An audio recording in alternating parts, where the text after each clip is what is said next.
성경에 보니까 어린아이처럼 순수한 마음으로 하나님께 나와야 한다라고 가르칩니다.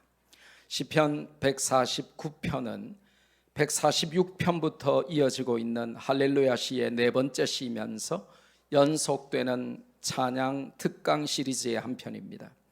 오늘도 성경의 말씀을 다 안다, 많이 들어봤다 이런 교만한 자세로 듣지 말고 사람의 교훈으로 듣지 않고 살아계신 하나님의 말씀으로 들을 때에 진리 안에 있는 기쁨이 우리를 살리고 진리 안에 역사하는 성령께서 우리를 통해 일하시며 진리의 말씀을 통해 나음을 입고 은혜 받고 변화되고 믿음이 더욱 성장하는 복된 시간이 되기를 주님의 이름으로 축복합니다. 시편 149편을 통해 주시는 찬양 특강은 오늘 또 어떤 내용일까요?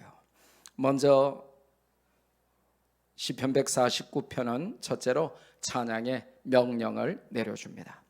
보통 명령이라고 하면 매우 딱딱하게 들리고 뭔가 찝찝하고 기분 나쁘거나 불쾌해집니다. 나의 자유의지에 반하는 것 같고 나의 존재에 대한 도전 같아서 반항하고 싶은 본능을 막 자극하고 불러일으킵니다. 부모의 아무리 좋은 잔소리조차도 명령형이면 일단 자녀들은 기분부터 나쁩니다. 선생님의 아무리 온당한 지시도 명령형이면 일단 학생들은 마음부터 상하고 닫아버립니다.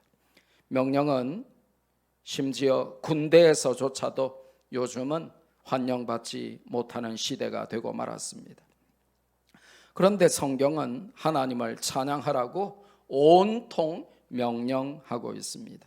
그것도 한 번으로 끝나지 않고 두 번으로 끝나지 않고 명령의 명령을 반복하고 그걸 시편 전체의 핵심으로 못을 박으며 성도에게 찬양을 강조하고 있습니다. 도대체 왜 그럴까요? 도대체 왜 성경에서 찬양을 이렇게 반복해서 강조할까요? 살살 달래거나 구슬리거나 권유하거나 부탁하면 좋으련만 왜 그렇게 강하게 반복하면서 쇠뇌하듯이 명령을 해야만 하는 것일까요? 그냥 선택하도록 자유롭게 놔두면 왜 안 되는 것일까요? 답은 의외로 간단합니다. 두 가지가 있습니다. 첫째로는 하나님을 찬양하도록 우리를 구원하시고 은혜를 베풀어 주셨는데 하나님 아닌 세상을 우리가 더 찬양하고 사람을 더 찬양하고 돈과 권력과 명예와 지식을 더 찬양하며 우리가 누리는 물질 문명을 더 찬양하며 살기에 그렇다는 것입니다. 하나님 아닌 허탄한 피조물을 더 찬양하고 하나님 아닌 것들을 신처럼 숭배하며 살기에 그렇다는 것입니다. 누군가와 무엇인가를 열심히 끊임없이 찬양하기는 하는데 번지수가 틀려버렸다는 것입니다. 오늘 본문인 시편 149편은 앞에서 살핀 다른 할렐루야 시들과 마찬가지로 처음부터 쐐기를 박으며 찬양에 대한 명령을 선포합니다. 하나님 아닌 다른 것들을 찬양하지 말고 오직 찬양 받으시기에 합당하신 하나님만 찬양하며 살라는 것입니다.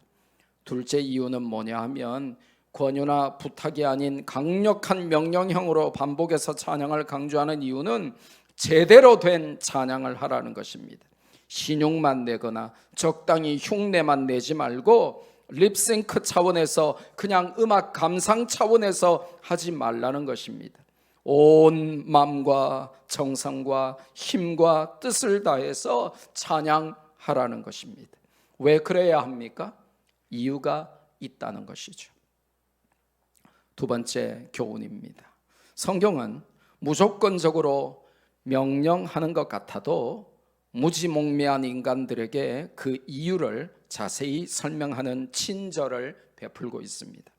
세상을 살다 보면 어떤 명령이 내려질 때 그 이유까지 자세히 설명을 들을 수 없는 경우가 많습니다.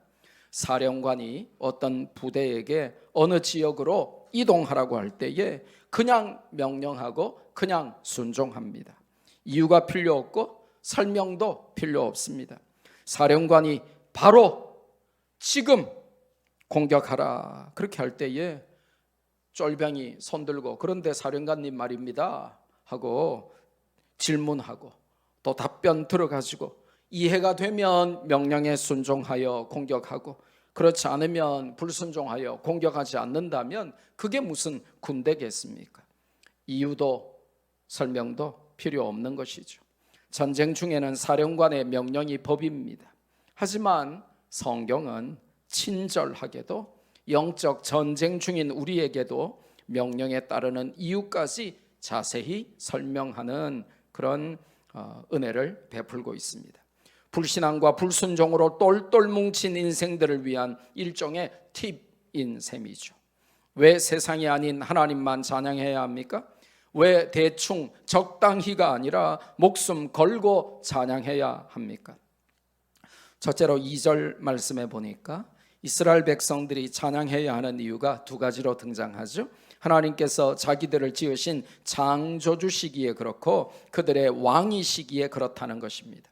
하나님은 온 우주 만물을 지으시고 그 중에 창조의 하이라이트로 인간을 지으셨고 인간들 중에서 이스라엘을 자기 백성으로 선택하셨습니다. 그러면 교회에 나온 지 얼마 안 됐거나 성경을 전혀 모르시는 분들은 너무 궁금해집니다. 그럼 우리는 이스라엘이 아닌데 우리는 대한민국 국민인데 우리가 왜 이스라엘 사람도 아닌데 찬양해야 하죠? 이게 아주 어리석은 질문 같아도 성경을 모르면 왜 성경에 대한민국아 찬양하라 라고 한 적이 없는데 이스라엘아 찬양해라 했는데 왜 한국 사람인 제가 찬양해야 됩니까? 그렇게 질문할 수 있고 궁금하셔야만 됩니다. 그래야 답을 얻을 수 있겠죠. 이스라엘이란 말은 여기서 나라를 말하는 것이 아니라 The chosen people of God, 하나님의 선민, 하나님의 택함 받은 하나님의 백성을 의미하는 것입니다. 오늘 우리를 예수님 이름으로 양자 삼으사 영적 이스라엘로 부르셔서 구원을 얻은 백성이 되게 하셨습니다. 그래서 우리는 하나님의 선민과 영적 이스라엘의 자격으로 찬양하는 것이죠. 이스라엘을 다스리시는 하나님은 그 백성들의 왕이십니다. 왕이신 하나님은 우리의 주인이시고 우리는 그분의 백성들입니다. 백성에게 두 왕은 없습니다. 세상과 하나님을 동시에 섬길 수 없습니다. 그래서 왕이신 하나님을 찬양해야 하는 것이죠. 창조주와 왕이신 하나님은 찬양받으실 모든 이유가 있다는 것입니다. 하나님만 찬양하되 목숨 걸고 찬양해야 하는 두 번째 이유는 4절에 등장합니다. 하나님이 자기 백성을 기뻐하시며 겸손한 자에게 구원으로 아름답게 하시는 분이시기에 그렇다는 것입니다. 여기는 좀 설명을 해야 되는 중요한 내용이 한두 가지 정도가 들어 있습니다. 첫째로 이 아름답게 하신다 하는 것은 열방 중에서 존경과 명예를 얻게 하신다 하는 뜻인데 구원받은 백성들을 통해서 세계 모든 민족들이 예수님 이름에 무릎을 꿇게 하는 일에 사용하시겠다고 하는 위대한 선교적인 의미가 함축되어 있습니다. 그래서 영어 성경에는 아름답게 하다 하는 것을 왕관을 씌운다라고 표현을 했어요. 그래서 For the Lord takes delight in His people. He crowns the humble with salvation. 이렇게 하면서 He crowns, 하나님이 왕관을 씌우신다라고 표현을 합니다. 하나님은 우리를 어떻게 아름답게 만드십니까? 구원으로 아름답게 하신답니다. 인간이 가장 아름다운 것은 미스 코리아 대회에 나가서 진선미를 차지했기 때문이 아닙니다. 인간이 가장 아름다운 것은 화장을 잘했기 때문이 아닙니다. 비싸고 예쁜 옷을 입었기 때문이 아닙니다. 인간이 가장 아름다운 것은 구원으로 말미암는다는 것입니다. 하나님이 사람을 구원으로 아름답게 하셨답니다. 성공이나 출세나 돈이나 인기나 권력이 아니라 구원이라는 왕관이 가장 아름다운 왕관입니다. 그리고 본문에 사용된 기뻐하신다 하는 히브리어가 굉장히 중요한데 오늘 여러분 꼭 알아두셔야 돼요. 하나님이 우리를 기뻐하신다, 단순히 한글로 기뻐하신다 이렇게만 번역된 히브리어 단어는 이렇게만 번역하면 안 되는 단어예요. 왜냐? 이것이 함축하고 있는 의미가 너무 깊기 때문에 그냥 기뻐하신다 요 정도로는 그 의미를 다 담아내지를 못해요. 그냥 한글로 하나님이 우리를 기뻐하신다 이렇게 번역된 히브리어는 로체인데 기쁨의 이유나 자격이나 조건을 충족해서가 아니라 무조건적인 사랑으로 우리를 기뻐하신다는 뜻입니다. 이 로체라고 하는 단어는 워낙 유명해가지고 기아 자동차에서 차 이름으로 로체 만들었어요. 또 8,500m가 넘는 히말라야 산맥의 제4대 봉 로체 봉도 있죠. 유명한 산이죠. 그리고 스위스의 세계적인 제약회사 이름에도 사용됩니다. 물론 스위스식 발음은 로체가 아니고 로슈가 됩니다만은 이 무조건적인 사랑으로 인한 기쁨, 어떤 이유도 따지지 않으며 존재만으로도 즐거운 기쁨이 바로 히브리어 로체입니다. 너무 아름답고 멋진 단어가 아닙니까? 잊지 않게 어디에 좀 써놓으시기를 바랍니다. 뭐라고요? 로체. 이태리 명품 의상 돌체보다 더 멋진 로체. 돌체만 알고 로체만 모르면 이 너무 영적으로 무지하게 되는 거예요. 돌체만 좋아하고 로체는 싫어하면 안 되는 것입니다. 저는 우리 성도들이 이 시편 강해를 통해서 제가 히브리어 단어를 많이 설명했는데 좀 의미 깊은 단어들은 여러분이 꼭 좀 알아뒀으면 좋겠다 하는 그런 마음이 좀 있어요. 복습 하나 해볼까요? 지난주에 굉장히 중요한 단어를 하나 배웠는데 저 혼자 중요하다고 생각한 건지 모르겠어요. 원래 선생님이 아무리 강조해도 학생들은 농담하고 지나간 거는 영원히 기억하고 선생님이 아무리 강조하고 반복해도 그거는 잊어버리더라고요. 지난주에 제가 중요한 단어 하나 설명했어요. 그러면서 이 단어는 지성과 외모와 영성과 실력과 모든 것을 다 갖춘 최고의 아름다움을 의미하는 단어다 그랬는데 그 단어가 뭘까요? 물어보면 아는 사람 하나도 없을 것 같아서 가르쳐 드리겠습니다. 나임이라고 제가 가르쳐 드렸어요. 이런 단어들은 좀 알아놓으세요. 자기 성 다음에 써가지고 잡벅도 좀 해보시고 김나임 이러면서 막 써보시고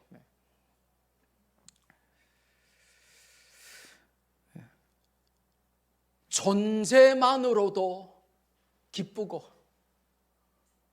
너무나 사랑스러워서 어떤 자격이나 조건을 묻지도 따지지도 않고 기쁨이 되는 존재, 그게 뭐라고요? 로체. 이 정도는 알아두면 좋을 것 같아요. 돌체만 알면 무식해져요. 로체를 알아야 돼요. 하나님이 우리를 무조건적으로 기뻐하신다, 로체 하신다는 게 왜 중요합니까?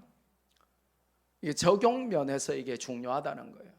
요즘 자기 자녀를 선택적으로 조건적으로 기뻐하거나 아예 남의 자식같이 미워하거나 기뻐하지 않는 부모들이 생겨납니다. 조건적으로 선택적으로 기뻐한다는 건 뭐예요? 공부 잘해야 올 A 받아와야 기뻐하고, 그죠? 우리 자녀들 맞죠? 성적 낮으면 싫어하고, 그죠? 그 말은 공부 못해도 된다는 말이 아니에요. 우리가 그렇게 되기 쉽다는 겁니다. 내 자녀가 존재만으로도 나에게 기쁨이 돼야 되는데 선택적으로 기뻐하고 조건적으로 기뻐하게 되더라는 것입니다. 또 자녀가 고분해야 기뻐하고 반항하면 그냥 기쁨이 아니라 왼수가 되어버리죠. 부모 마음에 쏙 들어야 기뻐하고 그렇지 않으면 슬퍼하죠. 또한 끊임없이 질책하고 비교하고 간섭하고 명령하고 분노하면서 자녀를 사랑한다면서도 오히려 자녀를 망치는 부모들도 많이 있습니다. 자녀를 키우는 것인지 도대체 자녀를 잡는 것인지 자녀 키울 것인가 잡을 것인가 헷갈리는 부모들이 많은 것입니다. 그래서 자녀 별명을 이번 기회에 로체로 다 지으세요. 신로체. 미움이 들 때마다 김로체 그러면서 우리 성도들의 자녀의 성에 로체를 붙여가지고 그렇게 내 자녀가 선택적으로 조건적으로 기쁨을 주는 존재가 아니라 내 자녀들이 나에게 참 무조건적인 기쁨이 되는 존재구나. 내가 자꾸 조건을 찾으려고 하지는 않는가. 그러면서 자녀들을 한번 성에다가 별명으로 이름 대신에 로체를 한번 넣어보시면 참 좋겠다는 것입니다. 하나님이 우리를 그렇게 보신다는 것입니다. 또한 배우자를 조건적으로만 기뻐하거나 아예 기뻐하지 않는 부부가 늘어가고 있습니다. 나를 사랑해서 결혼하고 수고하며 헌신한 배우자인데 어느 순간부터 기뻐하기는커녕 존재를 부인하고 미워하며 분노를 드러내는 자들이 많아졌습니다. 하나님은 우리를 창조하시고 자기 백성을 삼으시며 우리의 연약하고 어리석고 죄 많은 본성을 아시면서도 우리를 무조건적으로 기뻐하시는 로체의 하나님이십니다. 그리고 우리에게 구원의 왕관을 씌워주셨습니다. 아들을 죽이시고 아들을 희생하시면서까지 조건 없이 죄인을 사랑하셔서 구원하셨으며 언약을 깨고 배신한 죄인들에게 생명의 면류관을 씌워주셨습니다. 그러니 어찌 세상을 더 하나님보다 찬양할 수 있겠습니까? 그러니 어찌 적당하게 하나님을 대충 찬양할 수 있겠습니까? 그러면 어떻게 찬양해야 되죠? 이게 오늘 성경의 핵심이에요. 성경은 오늘 1절, 3절, 5절, 6절에 찬양의 방법까지도 세밀하게 알려줍니다. 세상 모든 만물들은 다 나름의 방식으로 하나님을 찬양하고 있는 것 여러분 아시죠? 새들은 어떻게 찬양하죠? 그렇죠. 지적이며 찬양하는 것이죠. 꽃들은 어떻게 찬양합니까? 활짝 피어 오르면서 아름다운 모습과 향기로 하나님을 찬양하죠. 저희 집에 작은 화분이 한 32개 있어요. 그게 한 4-5개였는데 점점 많아지더니 한 10개 되더니 한 2-3주 전에 아내와 함께 제가 석대 맞나요? 거기 화훼단지에 가가지고 작은 화분들을 좀 많이 사서 이렇게 지금 열심히 물 주면서 키웁니다. 그런데 보니까요, 이게 전문가들이 보니까 애완동물 키우는 거하고 식물 키우는 거하고 같은 효과를 가진다고 하더라고요. 저는 털 날리는 거 싫고 냄새 싫고 똥오줌 갈아주는 거 싫고 막 혀 낼름거리면서 저를 핥고 이런 거 되게 극혐하기 때문에 짐승은 싫고 저는 이제 식물이 좋은 거예요. 그래서 이제 막 키우는데 이게 저를 너무 행복하게 해주는 거예요. 물만 주면 막 예쁘게 활짝 웃으면서 그 다음날 보면 혹은 오후에 보면 이렇게 꽃이 활짝 피어 있고 파릇파릇하게 변해 있는 거예요. 그런데 어느 순간부터 그냥 꽃이 피어 있고 파릇파릇하게 생기가 도는 정도로 보이는 게 아니고 이것들이 하나님을 찬양하고 있구나 이렇게 보이는 거예요. 그러면서 그 식물에 물 주면서 이 식물들을 보면서 막 찬양이 절로 나오는 거예요. 제가 될 수 있으면 아내에게 식물에 물 못 주게 합니다. 저 혼자 누리려고. 그래가지고 막 아내가 줬는데 제가 모르고 또 주고 막 그래요. 물 주고 싶어가지고. 식물들이 찬양하는 모습이 막 보이는 거예요. 야, 저렇게 밝은 활짝 핀 얼굴로 하나님을 찬양하는구나. 저렇게 은은하고 아름다운 향기로 하나님을 찬양하는구나 막 보이는 것입니다.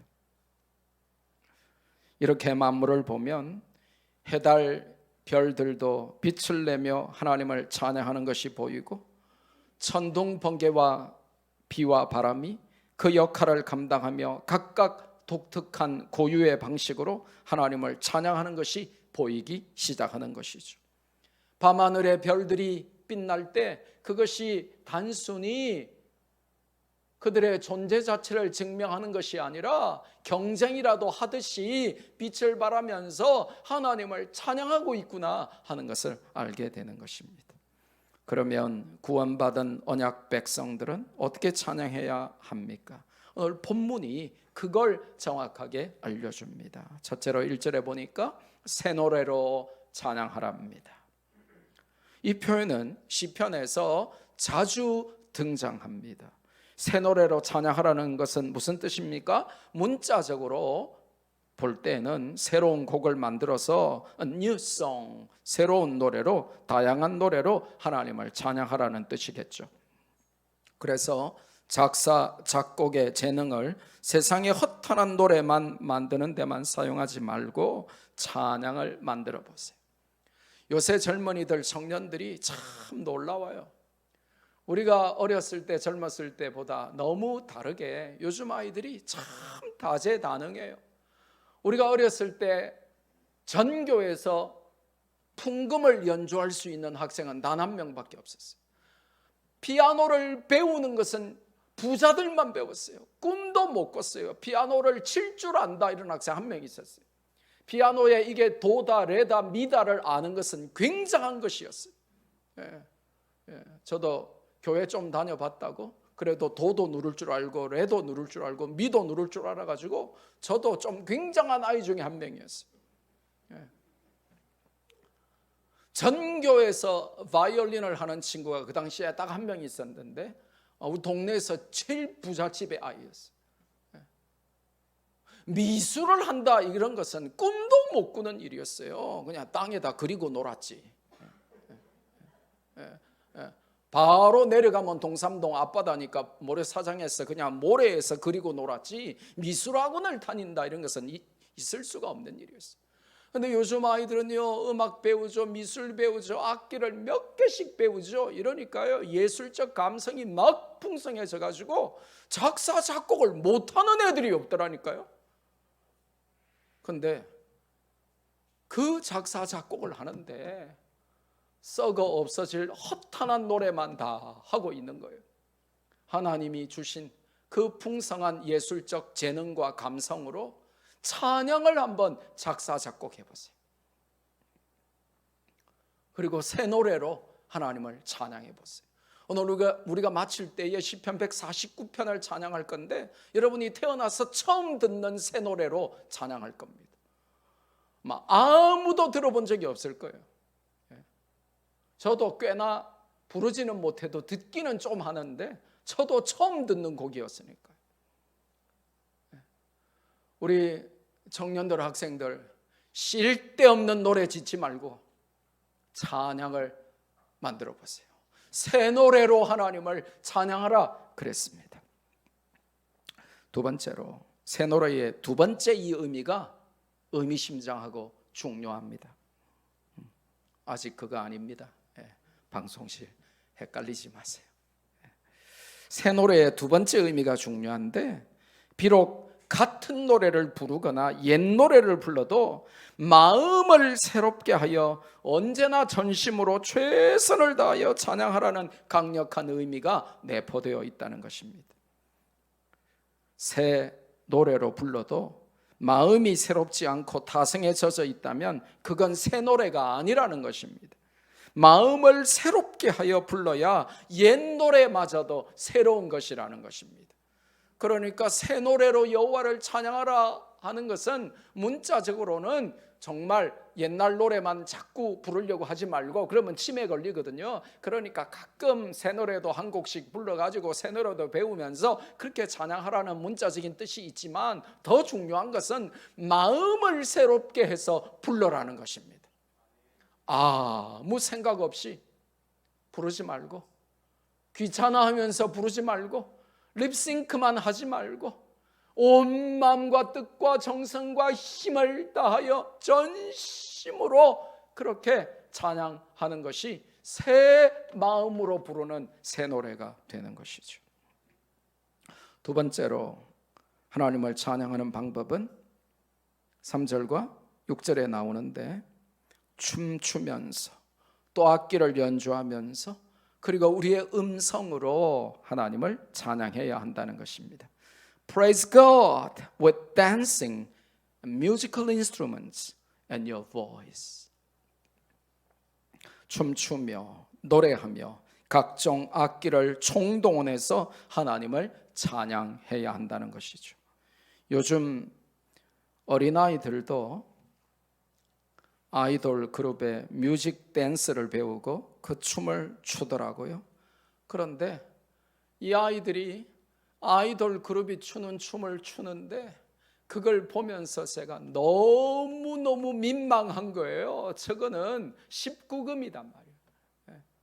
저게 초등학생이 중학생이 저런 춤을 춰가지고 저게 되는 게 아닌 너무너무 민망한 춤을 아이들이 추고 있는 것입니다. 도무지 아이들이 추기에는 부적절한 춤이더라고요. 여러분, 아이들이 그런 아이돌 그룹에 민망한 춤을 추는데 박수 치면서 잘한다 그렇게 하시면 안 됩니다.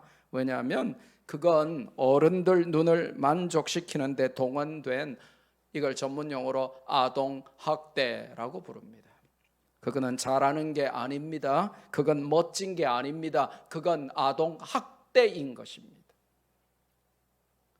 여러분, 자녀들이, 어린아이들이 성인용 그 아이돌의 느끼하고 민망한 춤을 막 춰제끼는데 그거 보고 박수치고 잘한다고 격려하고 응원하면 여러분은 아동학대를 하고 계신 것입니다.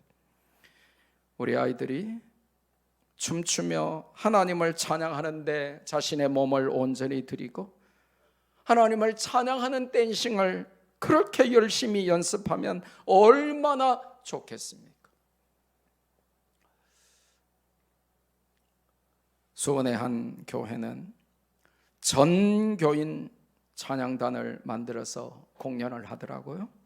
그리고 전교인이 악기를 가지고 찬양하더라고요.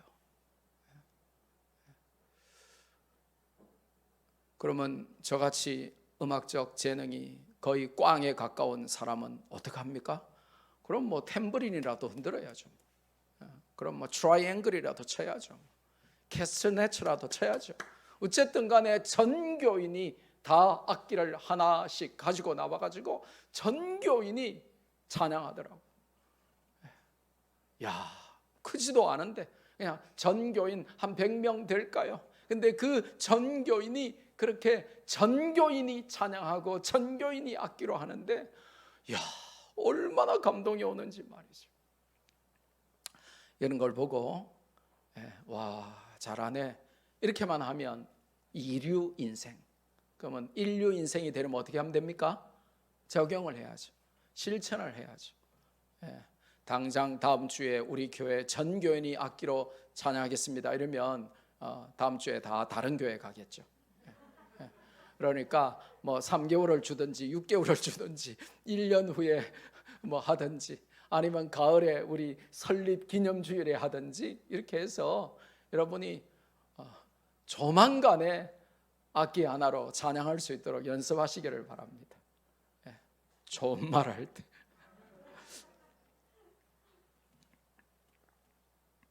그래서 여러분이 악기로 하나님을 찬양하고 막 댄싱으로 하는데 부모들이 안 되잖아요. 댄싱이 되겠습니까? 이미 굳은 몸으로. 그리고 뭐 악기를 잘하겠습니까? 그럼 어떡할까요? 여러분의 로체, 여러분의 자녀들이 부모를 가르치는 겁니다. 여러분, 자녀들이 가장 행복할 때가 언제냐? 엄마 아빠가 뭘 모를 때. 예, 예, 예. 우리 애들도요, 예, 아빠가 막 너무 잘나가지고 막 아빠가 다 가르쳐주고 이럴 때는요 되게 표정이 별로예요. 근데 우리 애들도요 어릴 때 보니까요 아빠가 뭘 모를 때, 의도적으로 모르거나 진짜 모를 때, 이거 핸드폰 새로 샀는데 이거 도무지 모르겠는 거예요. 그러면요 애들은 도사거든. 아빠 이리 주세요 하더니 그때부터 막 됐어요 하는데 얼굴에 막 자신감과 기쁨과 감사와 행복함이 쫙 흐르는 거예요. 자식들이 가장 기분 좋을 때가 언제예요? 엄마 아빠도 뭘 모르는 게 있구나. 전지전능하신 우리 엄마 아빠도 나보다 모르는 게 있네. 그러면서 부모를 한 수 지도할 때 자녀가 얼마나 행복한지 몰라요. 그러니까 전지전능하신 부모님들이 문제인 거예요. 다 아는 부모들이 문제인 거예요.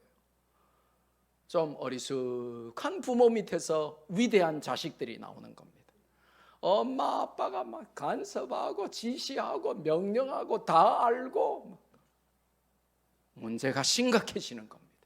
그럼 그때부터 자식들은 난 모르는 걸 선택할래.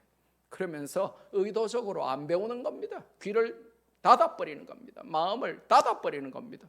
엄마 아빠가 다 아는데 뭐 내가 알 필요가 뭐 있어. 답답하면 엄마 아빠가 다 해주겠지. 근데 엄마 아빠가 잘 모르잖아요. 그러면 이 자식이 공부해가지고 가르친다니까요. 동의를 안 하시네. 여러분이 악기를 잘 못하면 누가 가르치면 된다고요? 여러분의 로체, 여러분의 자식들이 가르치면 돼요. 여러분이 댄싱을 잘 못하면 누가 가르치면 돼요? 여러분 자녀들이 가르치면 되는 거예요. 그럼 행복해지겠지. 뭐 자식들하고 매일 뭐 댄싱하고 막 자식들하고 매일 악기하면서 얼마나 행복해지겠어요. 그래서 프로젝트를 하나 해볼까 합니다. 10월에 설립기념주일쯤에 해서 우리 찬양대에서 전 교인이 가능한 한 모든 악기를 동원해서 한 사람도 빠지지 않고 아무튼 악기를 동원해서 우리가 예배 시간에 한번 예배를 드려보면 참 좋겠다, 이런 생각을 해봐요.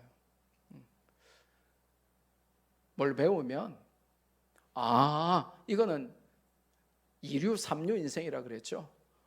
저렇게 해봐야지. 이게 1류 인생인 거예요. 한번 꼭 해보면 좋겠어요. 그동안에 여러분 자녀에게 배우세요. 그래서 그 프로젝트에는 악기뿐만 아니라 이제는 입으로 나와가지고 이제 막 춤추면서, 시스터 액트 영화 보셨습니까? 막 수녀들이 막 춤추면서 막 찬양하고 막 하듯이 온 교인들이 댄싱하며 악기하며 목소리로 하나님을 오늘 성경에 나오는 이 세 가지를 가지고 목소리로 찬양하고 악기로 찬양하고 춤추며 찬양하는 그런 성경적인 그런 교회가 되면 저는 얼마나 좋겠나 생각합니다. 세 번째 찬양의 방법은 성도의 모임 중에서와 침상에서도 찬양하라는 것입니다. 이게 무슨 말이에요? 공적인 모임이든지 사적인 모임이든지 찬양이 정말 중요하다 하는 의미입니다. 침상은 뭐죠? 침대죠. 잠자리입니다. 이 명령의 궁극적인 의미는 삶의 모든 자리에서 찬양하라는 것입니다. 또 다른 의미는 하루 일과의 시작과 끝이 잠자리인데 잠에서 깬 첫 시간과 잠자리에 드는 마지막 시간에 찬양으로 하루를 열고 찬양으로 하루를 마무리하라는 것입니다. 핸드폰으로 드라마 보다가 잠들지 말고, 핸드폰으로 게임하다가 잠들지 말고, 아침에 일어나자마자 카톡 확인부터 하지 말고 찬양하며 아침을 열고 찬양하며 잠자리에 들라는 것입니다. 아침에 눈 뜨면 살아있음을 감사하며 찬양하고, 밤에 눈 감기 전에는 하루를 지켜주신 것을 감사하며 밤새 보호해 주실 하나님을 찬양하라는 것입니다. 시편 149편을 통해 배우는 마지막 교훈은 찬양의 spirit, 정신에 관한 것입니다. 오늘 본문을 자세히 보면 즐겁게 찬양하라고 2절에 2번, 5절에 1번, 합 3번이나 명령하고 있습니다. 또한 5절에 기쁨으로 찬양할 것을 명령하고 있습니다.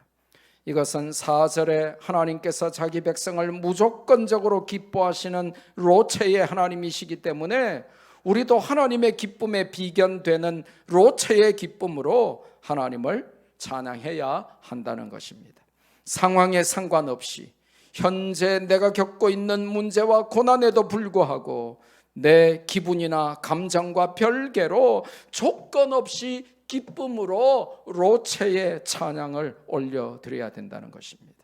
우리는 얼마나 조건을 따져가며 찬양하려 합니까?